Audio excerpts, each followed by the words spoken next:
Vedare tinokuchingamidzai zvekare kune chimwe chirongwa pano paZim Facebook Secrets and Confessions.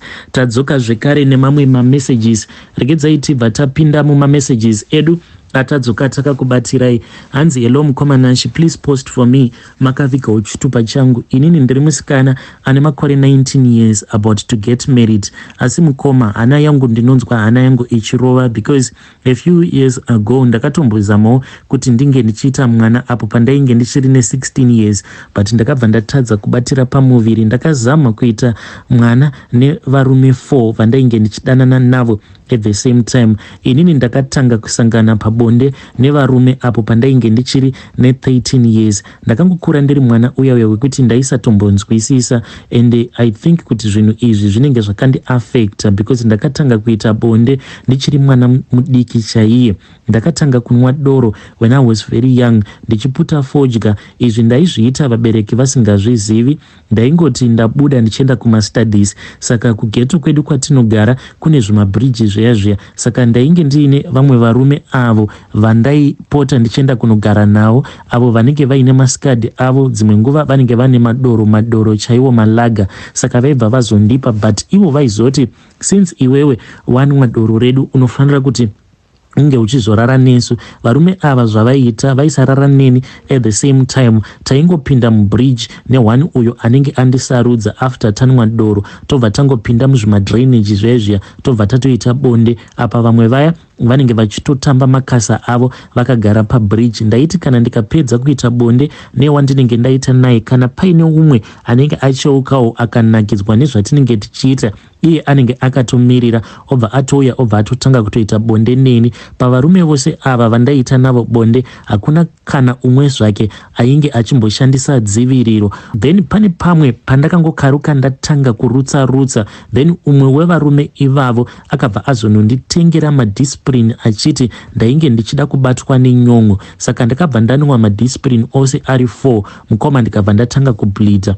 Now nekukura ndava kutokwanisa kutonzwisisa kuti zvakaitika ipapo kwainge kusiri kubatsirwa, but murume uya akatondimanikidza kuti ndinge ndichibvisa pamuviri. I think kuti akangotya kuti sezvo ndainge ndichiri under age, kana mimba iyi ikazokura mukuzonobvunzwa kuti ndainge ndichirara nani, mukuzonobataura mazita avo varume ava, vaikwanisa kuzosungwa. Mukoma dzimwe nguva kana kuchikoro ndaisasvika, ndainge ndiine umwe muchinda wanguwo uyo ainge aine mukadzi, but mukadzi wacho aigara kumusha. Ndaingoti paya ndikabuda ndichiti ndikuenda kuchikoro, ndaibva ndazoenda kumba kwake, ndonoswera kumba kwake, ndobva ndazodzoka zvangu kumba. Zvino ndakazoti ndava ne16 years apa ndainge ndava kuda zvemarriage nekuti friend yangu yainge yakatizirana, nhasi my friend is still married to that guy. Saka iniwo ndakabva ndati neniwo ndikuda kupinda mumarriage. Mukoma ndakazama because varume vose ava vandainge ndichizama kuti ndinge ndichingobatira pamuviri, then ndobva ndatizira,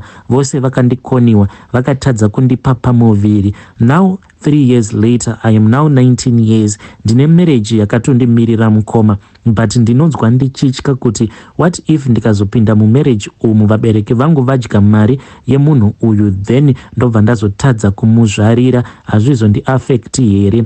Plus mubvunzo wangu ndewekuti kana kuri kunzi paya paunenge uchiri ne13 years ukatanga kuita bonde nevarume vakuru kwauri, zvinokuaffecta here? Because varume ava, if I can judge makore avo vandakatanga kurara navo, vamwe vacho vaitosvika kuma 46 45 years because vainge vatova nevana vainge vari vakuru kwandiri. So I am scared. Ndiwo mubvunzo wangu iwoyo, and ndiri kutotsvakawo counseling, but ndiri kuzama kuti ndinge ndichitoshandura upenyu hwangu. Murume uyu wacho wandakazotanga kudanana naye ari kuti ari kuda kundiroora.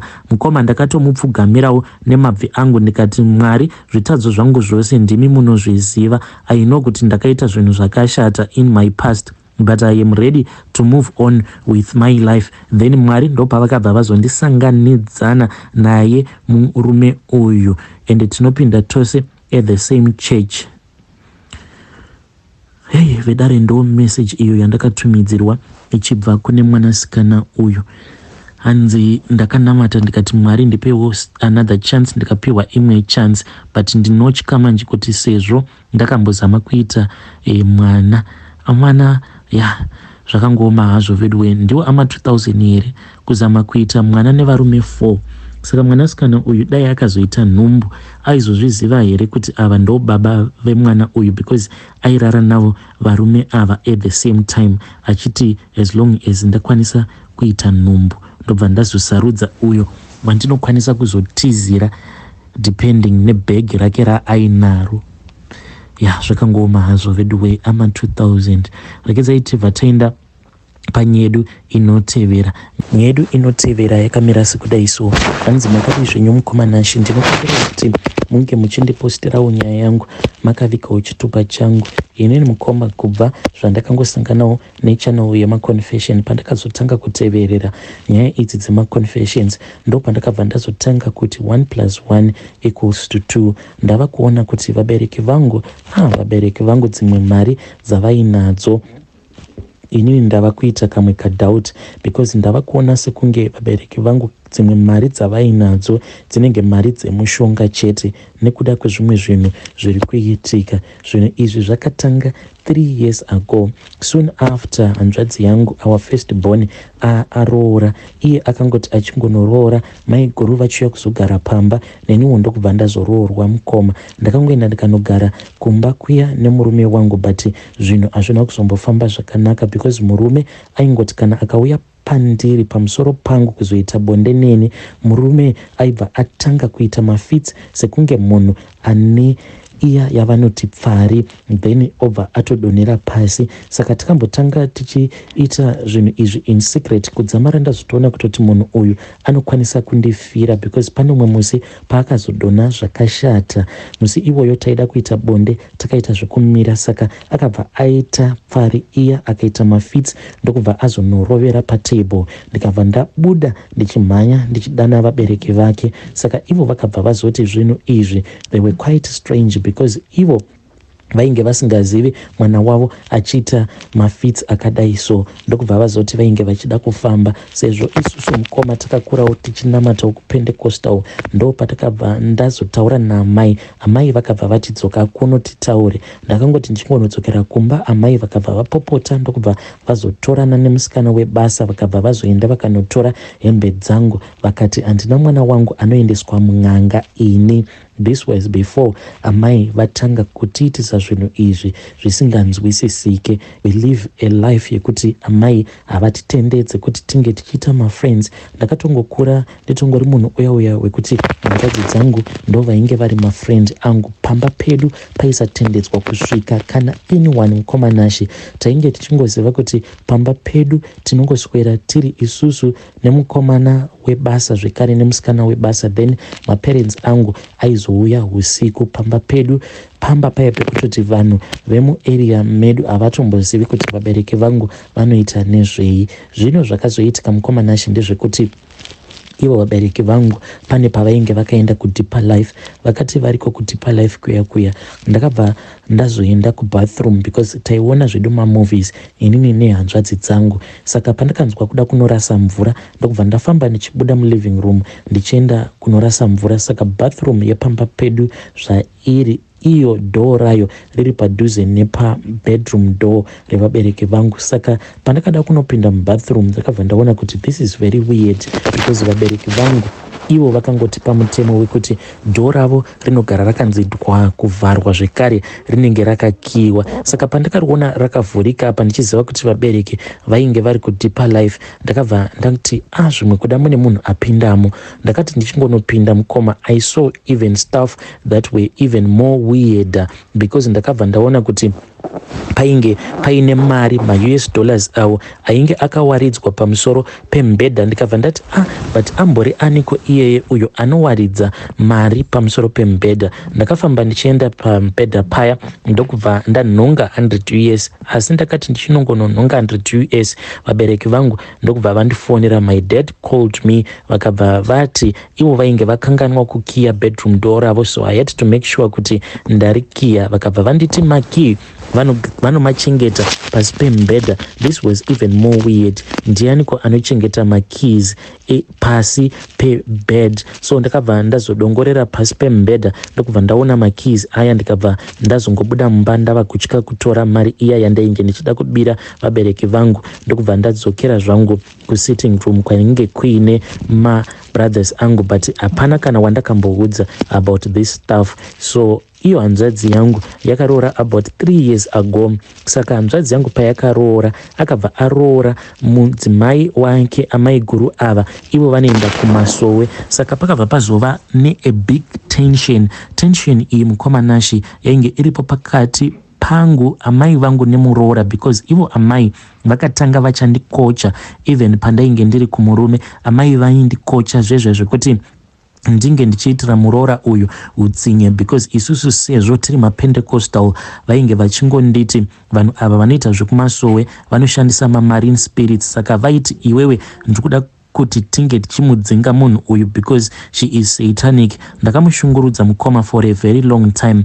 Iye aiti kana paya akabuda panze achida kunamata, taibva tamuudza kuti enda unonamatira panze. Aibva azovhura gate obva asvaka kuchisango kwekuti ange achienda kunonamatira. But I think kuti kunamata kwose kwaainge achiita ndokwakabva kwazokonzeresa kuti ndinge ndichikwanisa kuona kuti pamba pedu pane zvimwe zvinhu zviri siri normal zvinoitika, because ndainge ndava kungosangana ne-a lot of strange things, but ndakashaya kuti ndoudza ani. Zvakazoitika ndezvekuti ivo baba naamai vakazotitora. It was in August zvinhu izvi pazvakatanga kuitwa. Takabva tazoenda to this other dam, takatenda kuya amai. It was strange enough because vainge vaine 2 kg ravainge vainaro re-white rice zvekare nemawine masweets. Ndova amai guru pane zvakangoitika, so vakangoti vachingonotsika murukova matainge takamira, because tainge takamira kuma-edges kwedhemu kuya. Ivo vakati vachingonopinda mumvura, takabva taona chamupupuri pakati pedhemu. Mukoma vabereki vangu immediately vakabva vabudamo mumvura muya. Isuwo takabva tabuda. Saka iye muroora akabva areacta so slowly. Muroora uyu hamene kuti chakamurova, iye akangoti ndakarohwa nemuswe wakaita sekunge chimupurwa. Ora ndokubva atoshaya balance akabva atowira mumvura, asi haana kunyura zvake, akangotorwa nemvura for just a couple of seconds ndokubva atopapamara pamusoro pemvura. Vanabhodhi vakabva vabatsirana ndokubva tazomukakata tichimuburitsa mumvura, but ainge asitomborina kana kutombonwa mvura yakawanda, ainge asitomborina kumedza mvura yakawanda. Vakabva vatanga kumupresa padumbu pake akasvipa mvura shoma iyo yaainge anwa. Takazoti tadzokera kumba mukoma, amai guru vakabva vatanga kurwara. Munoziva kuti amai guru vakangorwara zvezve 2 seconds zvekuti hama dzavo amai guru dzakazosara dzichizonosvika vainge vava kusatombokwanisa kana kutaura. Amai guru ndokubva vazotoshayika. Zvinhu zvava kuitika mukomanashi ndezvekuti inini ndakabva kuona amai guru ava. Pane pamwe pandainge ndichitodhiraivha ndichidzokera kumba kuzimuri uku, ndakazoti ndava kunosvika pamba hwainge huri usiku, ndikabva ndaona munhu ainge akamira pagedhi. Ndakazama kuvhura gedhi neremote, but gedhi rikaramba kuvhurika neremote. Saka ndakabva ndati regedzai ndinge ndichiburuka. Mukunoburuka ndikabva ndaona kuti ko ingawane pagedhi pakamira munhukadzi. Pandakaburuka ndikati nhaiwe ndiwe aniko iwe wakamira pagedhi pamba pevabereki vangu? Ndikabva ndatoona kuti zvaari muroora wangu mukoma. Ndakangoskrima kudai, so ndikabva ndanzwa mamwe mavoices akataura neni zvaizvo zvekuti ndakabva ndanzwa nzeve dzangu idzi dzichivharika, because vanhu ava vaita zvekundiskrimira munzeve. Ndokubva ndangofenta. The next thing that happened, ndainge ndapikwa up nababa naamai vangu vainge vakatondiradzika pamubhedha pavo. Amai ndo vainge vachichema. Ndichinomuka mukoma ndakati ndichida kunoudza amai zvose zvandakaona, ndikabva ndangonzwa voice rakanditi usataura, ukataura ndokuuraya. So mukoma zvinhu zvekuti nanhasi uno zvichiri kundivhiringidza. Pose apa ndaingoti amenowo zvakaitika, but now nemaconfessions ose awa andateerera within a couple of weeks ndava kuona kuti zvinhu zvinoitika pamba pedu hazvisi normal. Mari dzine vabereki vangu yet tisinganyatsokunzwisisa kuti baba vangu vanoita nezvei, but vanongowana mari out of the smallest of the small businesses, yet business ekuti unokwanisa kungotanga kuita business iwawo without any need of a capital, yet baba vangu he is making a lot of money out of nothing. So I am suspecting kuti vabereki vangu vanenge vakaromba imi mukoma nashi. Hey, vedare ndo message iyo yandakatumidzirwa ichibva kuna vanzvadzi vedu. Zvakangoma hazvo vedu we. Hanzi ndakatodzoswa kumarriage mukoma. Pari zvino I'm just staying between my parents' house as well as my friend's house. Hanzi murume wangu aingoti kana akaita bonde neni obva atanga kudonha achiita pfari. Zvimwe kuda vanzvadzi ava makatodediketewa mukaitwa mudzimai wechikwambo. Saka iye murume paaiuya kuti aite bonde nemi zvikwambo zviya zvaibva zvazotsamwa. I'm not saying kuti ndo zviri kuitika, but maybe there is something there. And tell me what you think in the comment section.